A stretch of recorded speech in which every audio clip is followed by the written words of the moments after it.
A vision of the champagne of God. Janet Chambers, Christchurch, NZ. I heard God saying, I've poured out new wine, and you have experienced the new wine, but what I'm about to pour out is champagne. In a vision, I saw the Lord with a huge bottle of spiritual champagne, and he's shaking and shaking it, and any minute now that cork is going to pop. I knew he was speaking about spiritual champagne, so I began to study the different characteristics between wine and champagne. I was stunned as I began to uncover some facts about champagne.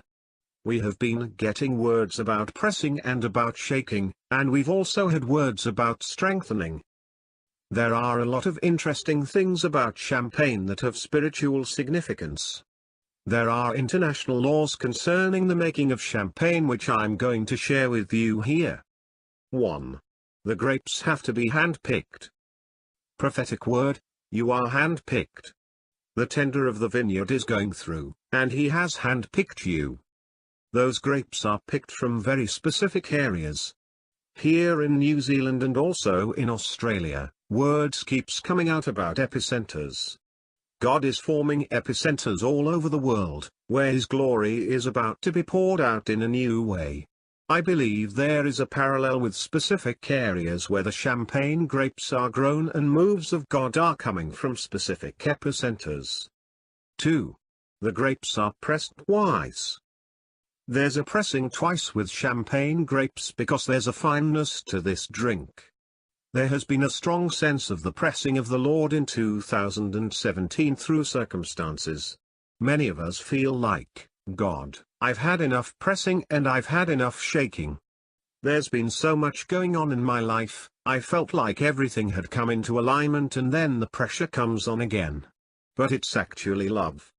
He is doing it because of what he knows is about to happen and what is about to be poured out. 3. It's pressed in a covered environment. Champagne grapes can't be pressed just anywhere, they're pressed in a covered environment. All around the world, I am seeing a new sense of appreciation of covering.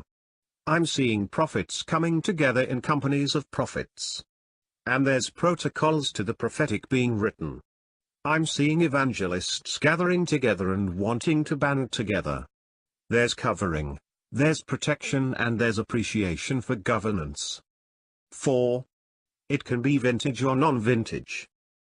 God is speaking about a move that will be multi-generational, vintage or non-vintage. It doesn't matter the age of the people concerned, spiritual champagne is going to be poured out and it's going to stick. 5. It's high in polyphenols. Champagne is very high in polyphenols. Polyphenols help prevent heart disease and they help prevent stroke. What God is about to pour out through us and on us is going to help heal the heart disease in our nations.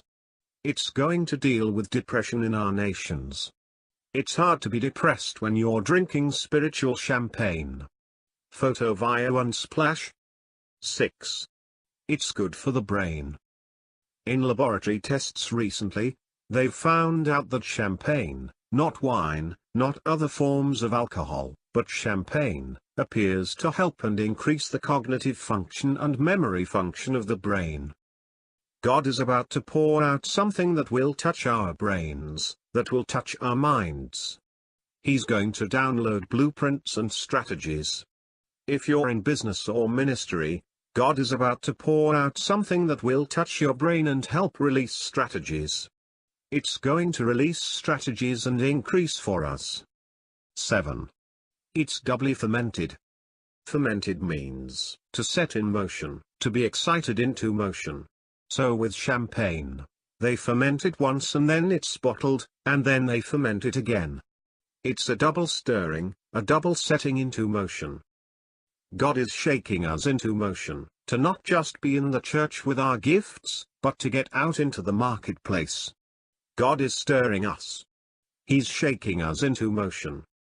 There's a greater pressure and a greater fizz with champagne than there is with wine, so the bottles have to be strengthened.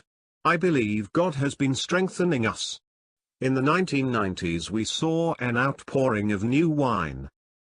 Can I suggest that between then and now there's been a strengthening going on? There's been a shoring up. I believe we've been getting our foundations sure, and God has been strengthening us up because He is going to pour out and pour in spiritual champagne. 8. Large bottles of champagne are named after biblical kings and biblical figures. The largest bottle is the Melchizedek bottle. It holds 30 liters, or 40 bottles of champagne. Now when you look into the meaning of 40, we see in the Bible 40 days and 40 nights with Noah and the flood. The spies went into the land for 40 days.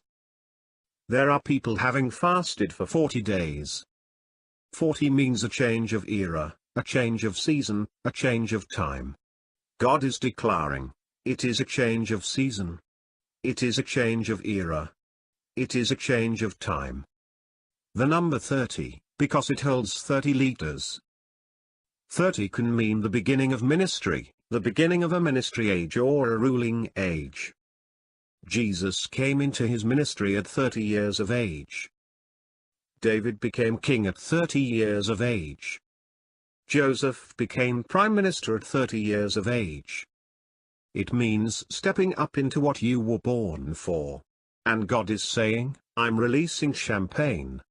I'm shaking up the Melchizedek bottle. It's a change of era.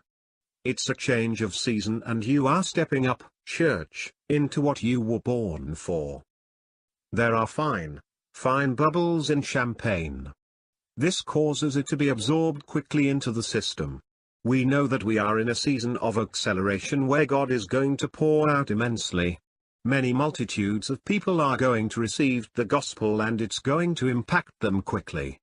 They're going to absorb it quickly. They're going to up and run.